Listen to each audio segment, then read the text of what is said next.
Под царот бил мемориран телефонскиот број на Љупча Палевски во телефонот на Владко Кешишев. Не бил свесен за целата ситуација и она што се случува околу него. Кога ќе му се кажало да не зборува многу и да се тргне настрана, бил послушан по навика, кажа Владко Кешишев во кривичниот суд. Продолжи судењето за грозоморните убиства на 14-годишната Вања Ѓорчевска и 74-годишниот Панче Жижовски. На прашањето дали учествува во копање на дупка во близина на Велес, Кешишев одговори потврдно. На почетокот мислел дека со Велибор Манев ќе бараат злато. Да, во 2022 година учествува во копање во дупка во близина на Велес. Тогаш Палчо ми кажа да одам да му помогнем на Велибор. Не знаев зашто се работи. Јас го послушав. Кога стигнавме на местото, од автомобилот извадивме копач и лопата и тргнав со Велибор кон Грмушки, со криено место. Владко Кешишев посочи дека Палевски и Манев биле одговорни за плановите, а тој не бил присутен за време на договорите. Се разговарало за грмнување, но не и за убиства. Според Кешишев, идејата за грмнување таа зграда била на Палевски.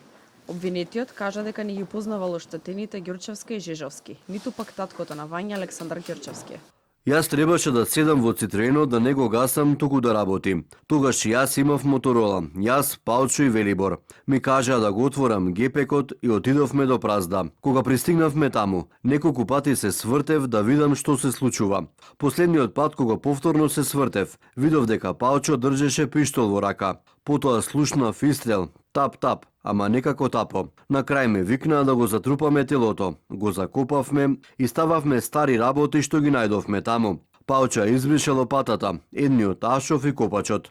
Ги ставивме во кангуто кој го возеше Палчо, а Велибор го возеше Цитроенот. Кога излеговме на патот на село Бразда, Палчо ми кажа да го фрла малатот покрај патот во една банкина каде што имаше капини. Одбраната на Владко Кешишев потенцира дека исказот на обвинетиот Кешишев е клучен, затоа што тој бил подчинет на Палевски, Манев, Видевски, но не и извршител. На почетокот на рочиштето, адвокатот Игор Ефремов побара Палевски да биде отстранет од судницата затоа што Кешишев чувствувал страв и во тој случај немало да ја зборува вистината. Ми со неговиот исказ се потврдија и нашите наводи уште во воведен говор дека истиот нема преземано никакви действија кои што го ставаат на местото со извршител, ниту пак извршител. Адвокатот на Љупча Палевски реагираше за отстранувањето и исказот на Владко Кешишев. Зошто не се соочи со него и да го каже тоа јавно?